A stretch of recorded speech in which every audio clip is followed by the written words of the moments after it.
Hi guys, आपका IBPS PO का exam है 19 और 20 अक्टूबर को आपका प्रीलिम्स शेड्यूल है। आई होप आप लोगों की पढ़ाई अच्छे से चल रही होगी और आप कंसिस्टेंटली प्रिपेयर कर रहे होंगे क्योंकि आपके ऑलरेडी कई प्रीलिम्स हो गए हैं। अगर आपके वो प्रीलिम्स क्लियर हो गए हैं, आपके आगे मेंस है तो आपकी पढ़ाई अच्छी ही चलनी चाहिए बिकॉज आप मेंस तक पहुंचे हो कितनों को पीछे छोड़ के, और आपके आगे और प्रीलिम्स भी है आईबीपीएस के, एसबीआई के। तो आप प्री भी नहीं छोड़ सकते, मेंस भी नहीं छोड़ सकते, आपको एक्स्ट्रा मेहनत करने की जरूरत है। और जिनके अभी तक कोई भी प्रीलिम्स क्लियर नहीं हुआ है, चाहे थोड़े मार्जिन से चाहे ज्यादा मार्जिन से, but fail is a fail और आपको और अच्छे से हार्डवर्क करने की जरूरत है। आप जितना जल्दी एक्सेप्ट करोगे कि आप में कुछ कमी रही होगी तभी आपका प्रीलिम्स क्लियर नहीं हुआ था, तो आप उतना ही जल्दी अपनी वीकनेस को इंप्रूव करोगे, उतना ही ज्यादा आप डेडिकेशन दिखाओगे। और अगर आपका अभी तक कोई भी प्रीलिम्स वगैरह कुछ भी क्लियर नहीं हुआ है तो आपको और अच्छे से मेहनत करनी चाहिए बिकॉज आपके पास आईबीपीएस पीओ है अभी। और सबसे बेस्ट चीज, अभी एसबीआई के तो नोटिफिकेशन भी नहीं आए। एसबीआई क्लर्क, एसबीआई पीओ में सफिशिएंट टाइम है, अगर अभी भी अच्छे से करोगे तो जाके एसबीआई क्लर्क, एसबीआई पीओ को अच्छे से टारगेट कर सकते हो। अभी अगर आप ये वीडियो देख रहे हो तो आई एम अज्यूमिंग ऑब्वियसली कि आप प्रीलिम्स में स्टक कर रहे होगे, आपको कहीं ना कहीं कुछ दिक्कत आ रही होगी। और मैं आपको गारंटी दे रही हूँ, मैं जो बोल रही हूँ ये आप अभी अगले 25 दिन लगभग आपको इतना ही फॉलो करना है जितना मैं बोल रही हूँ, और देखना धीरे धीरे करके 5 to 7 डेज में आपको इंप्रूवमेंट दिखना स्टार्ट हो जाएगी। आप अच्छे से इंप्रूव करते जाओगे, मार्क्स आपके इंक्रीज होने लगेंगे, मार्क्स में कॉन्फिडेंस आएगा, आईबीपीएस पीओ का एग्जाम आपका अच्छा जाएगा। मैंने यही सब प्रैक्टिस कर करके डेली कंसिस्टेंसी के साथ करती थी प्रैक्टिस, मेरा प्रीलिम्स बहुत स्ट्रांग हो गया। देखो, आपको एक दिन में 2 एडिटोरियल रीड करने की आदत डालनी पड़ेगी, चाहे आप वीडियो से करो। अगर बिल्कुल नहीं पढ़ पा रहे हो तो कोई भी टीचर का, कोई भी एजुकेटर का वीडियो देख सकते हो यूट्यूब में, फ्री में डेली एडिटोरियल चलते रहते हैं। आई वुड सजेस्ट कि आप अच्छे से उसको रीड करके समझने की कोशिश करो। जितने भी फाइनेंशियल टर्म्स आते हैं उसमें जो भी आते हैं उसको अंडरस्टैंड करने की कोशिश करो, इग्नोर मत करो, क्योंकि जो आपके रीडिंग कॉम्प्रीहेंशन आते हैं बैंक एग्जाम्स में, पीओ का, अगर आईबीपीएस पीओ का रीडिंग कॉम्प्रीहेंशन आता है तो वो इसी तरह के जो टेक्निकल वर्ड्स और ये सब उसमें यूज होता है, तो आपको वो फेमिलियरिटी फील होगी एग्जाम में जाके, आप इतना स्टक नहीं करोगे। अगर दिन के सिर्फ आप 2 एडिटोरियल पढ़ोगे, इसमें आधा घंटे से ज्यादा ये प्रोसेस नहीं है। तो सेकंड चीज जो करनी है, डेली के 5 न्यू वर्ड्स आपको याद करने। देखो, आपने 2 एडिटोरियल पढ़े, 2 एडिटोरियल में बहुत ऐसे वर्ड्स होंगे जो जिनका मतलब आपको नहीं पता होगा,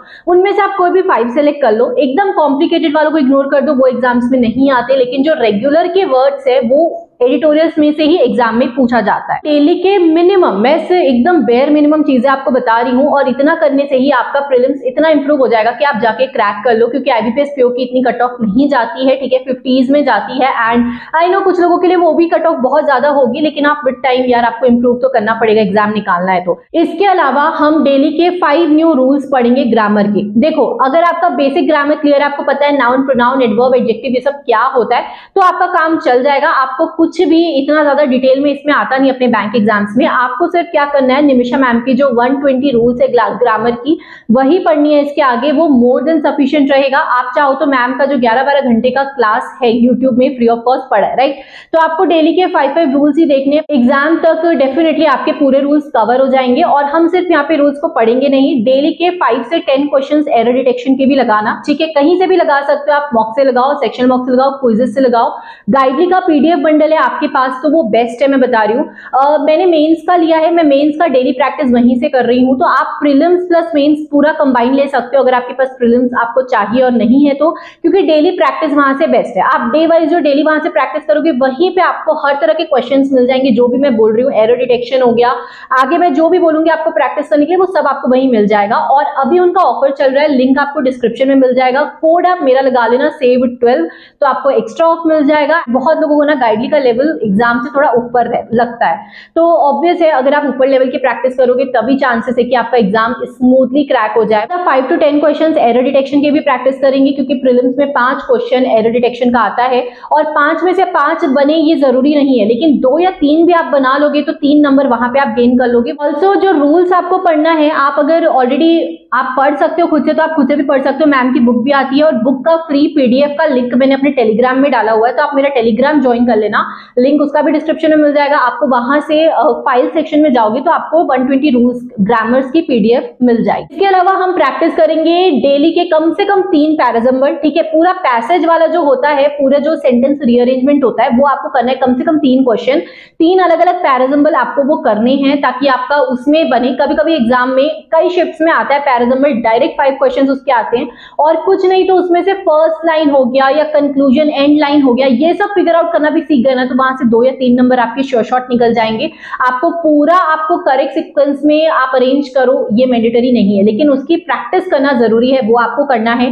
डेली के कम से कम 3 रीडिंग कॉम्प्रिहेंशन आपको बनाने हैं, 3 reading comprehension with questions. Read करो, उसके क्वेश्चन सॉल्व करो, अगर गलत निकल रहे हैं तो देखो कि आप क्या गलती कर रहे हो, कहां से आप इंप्रूव कर सकते हो, मतलब कैसा आपको आपका थॉट प्रोसेस रखना है कि आप सही क्वेश्चन टिक लगा पाओ, ठीक है। वो आपको एनालिसिस पढ़ के समझना है। डेली के हम वोकैब तो पढ़ ही रहे हैं, ठीक है, कम से कम 5 वोकैब आप पढ़ के चल रहे हो। कम से कम 1 या 2 क्लोज टेस्ट की भी आपको प्रैक्टिस करनी है क्योंकि वो आपका वोकैबुलरी बेस्ड होता है और उसके भी डायरेक्ट 5 से 6 क्वेश्चन आते हैं आरसी में, इंग्लिश में, एग्जाम में, प्रीलिम्स में, और मेंस के लिए भी इंपॉर्टेंट है। आप डेली 1 क्लोज टेस्ट लगा के चलो, ठीक है, 1 या 2 इतना करके चलो। उसमें जो वर्ड्स आ रहे हैं वो वर्ड्स के भी मीनिंग को समझो, उसको याद करने की कोशिश करो, एफर्ट डालना पड़ेगा।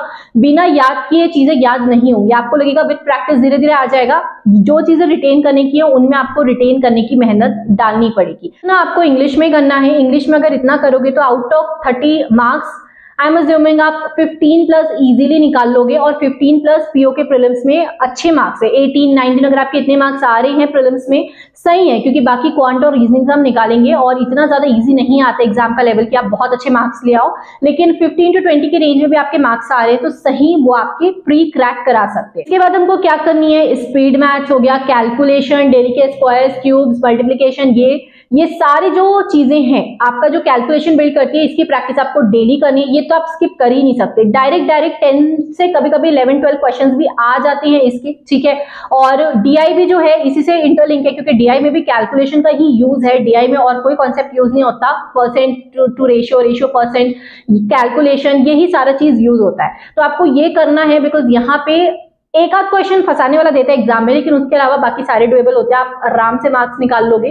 तो आपको कम से कम 20 to 30 क्वेश्चंस आपको कैलकुलेशन की प्रैक्टिस करनी है। इसके अलावा नंबर सीरीज और रॉन्ग नंबर सीरीज के 20 क्वेश्चंस लगाना, 10 नंबर सीरीज के, 10 रॉन्ग नंबर सीरीज के। रॉन्ग नंबर सीरीज में थोड़ा ज्यादा एफर्ट डालना बिकॉज ऑब्वियसली अगर वो आपकी शिफ्ट में आ गया वो आपको फंसाएगा। रॉन्ग नंबर सीरीज इतना जल्दी नहीं बनता मिसिंग नंबर सीरीज की तरह। मिसिंग नंबर हर कोई बना लेता है, रॉन्ग नंबर शिफ्ट्स वाले के अटेम्प्ट्स भी लो चले जाते हैं। अब बाय डिफॉल्ट ही वो ऐसा होता है बिकॉज वो डुएबल नहीं होता है उतना, लेकिन आपको प्रैक्टिस करनी पड़ेगी क्योंकि उसमें भी 5 क्वेश्चन में से 2 या 3 क्वेश्चन आपके डुएबल वाले आ जाते हैं और वहां पे आप मार्क्स निकाल सकते हो। कम से कम 5 डीआईस की प्रैक्टिस करेंगे, डेटा इंटरप्रिटेशन की, और आपको करना है 10 से 20 अरिथमेटिक के क्वेश्चन। ये जो अरिथमेटिक है मिक्स लेवल के होंगे, 2-3 इसमें प्रॉफिट लॉस बना लिया, 2-3 SICI, 2-3 टाइम एंड वर्क के क्वेश्चन, इस तरह से मिक्स लेवल के होंगे। अगर आपको मिक्स कहां से मिलेगा आप ये सोच रहे हो तो आपको कोई भी सेक्शन मॉक लगा सकते हो, क्विजेस लगा सकते हो। क्विजेस लगाओगे, प्रैक्टिस मॉक में बहुत सारे फ्री क्विजेस है, गाइडली का जैसे मैंने बोला अगर वो परचेज किए हो तो आपको जो क्विजेस में मिक्स लेवल में ही मिलेगा, कभी भी एक टॉपिक के क्विजेस उसमें नहीं होते हैं। और सेक्शन बॉक्स लगाओगे तो भी आपके लिए बेनिफिशियल। कम से कम 5 क्वेश्चंस क्वाड्रेटिक इक्वेशन के प्रैक्टिस करेंगे। और रीजनिंग की बात करूं तो कम से कम 10 पजल्स डेली, हाँ 10 पजल्स डेली लगाना है। मतलब 3 minutes is a decent time PO की पजल के लिए, लेकिन 5 मिनट बहुत ज्यादा हो जाएगा। 3 मिनट में लगभग आपको कोशिश करनी है कि आप पजल बना के सॉल्व करके और उसके क्वेश्चंस भी टिक लगा सको 3-3.5 मिनट में। उससे ऊपर आपको टाइम नहीं आप अफोर्ड कर सकते। 5 मिनट एक पजल बना रहे हो, 5 minute it's like too much, right. तो आपको यही करना है, डेली के कम से कम 10 प्री लेवल की आपको पजल प्रैक्टिस करनी है और कोशिश करना है टाइम कम से कम करते जाओ। कंडीशंस लिखने का तरीका सीखो, कैसे लिखना है, कैसे नोट डाउन करना है, कैसे लिंक जोड़ना है। एक ही बार में 2-3 कंडीशन लेके 1 शॉट में आपको बनाने आना चाहिए। और इसके अलावा हम प्रैक्टिस करेंगे मिसलिनियस की रीजनिंग में, ठीक है। उसमें syllogism, inequality, direction, 2-3 question direction के हो गए, 5 सिलॉजिज्म हो गया, 5 इनइक्वालिटी। तो इस तरह से मिक्स लेवल पे मिसलिनियस की प्रैक्टिस करेंगे। और लास्ट चीज ब्लड रिलेशन। ब्लड रिलेशन के लिए एक टिप कि एग्जाम में फंसाने वाला आता है ब्लड रिलेशन जनरली, तो ब्लड रिलेशन को लास्ट में उठाया जाए, स्टार्टिंग में ब्लड रिलेशन मत बनाना। और ब्लड रिलेशन के भी 3 से 4 क्वेश्चन डेली अच्छे से प्रैक्टिस करके आपको चलना है। देखो ये मैंने आपको बता दिया कि आपको क्या क्या कितना करना है डेली बेसिस पे। अब बहुत लोग होंगे जो पूरा कर लेंगे, उनके पास और टाइम बच जाएगा और वो कुछ चीज ऐड ऑन कर सकते हैं साथ में। बहुत लोग होंगे जो इतना भी नहीं कर पाएंगे जितना मैं बता रही हूँ। अगर आपकी स्पीड स्लो है, आप बहुत बिगनर हो, तो कोई बात नहीं, आपको अपने स्केड्यूल के हिसाब से धीरे धीरे करके स्पीड बढ़ा के चीजें करनी है। स्टार्टिंग में जब मैंने स्टार्ट किया था तो मैं भी ऐसी थी, मैं पूरा दिन में कम से कम पूरा दिन में 6-7 घंटे भी पढ़ती थी तो भी मैं 10-12 पजल ही बना पाती थी उतने पूरे टाइम पे, इतनी ज्यादा आई वाज स्लो, राइट। और वो सबके साथ होता है, वही आपकी जर्नी है यार, you are enjoying, you have to enjoy this journey. So आपको यही करना है कि डेली आपको कोशिश करनी है, खुद को पुश करना है कि आप इतनी चीजें प्रैक्टिस कर लो। डेली एक फुल लेंथ मॉक देना ही देना चाहिए इन सब के अलावा, ताकि एक आपकी कंबाइंड प्रैक्टिस हो जाए सारे टॉपिक्स की, सारी चीजों की। और उस मॉक को लगा के प्रॉपर एनालाइज करना उससे भी ज्यादा इंपॉर्टेंट है। एनालाइज नहीं करोगे तो मतलब वो आपके लिए लॉस है, क्योंकि आप कुछ नया सीखोगे ही नहीं। आप बस मॉक लगाओगे और छोड़ दोगे तो आपको कुछ लर्निंग्स नहीं मिलेगी। आपको लर्न करना है ताकि एग्जाम में जाके आप वहां से मार्क्स निकाल पाओ, ठीक है। और इसके अलावा आई थिंक मैंने कुछ नहीं छोड़ा है। आईबीपीएस पीओ प्रीलिम्स मैंने अच्छे से कवर कर लिया इस वीडियो में, जो टॉपिक्स आते हैं। इसके अलावा कुछ ऐसा टॉपिक नहीं आता जो आप नहीं पढ़े होगे, सब यही सब आते हैं जो मैंने बताए हैं।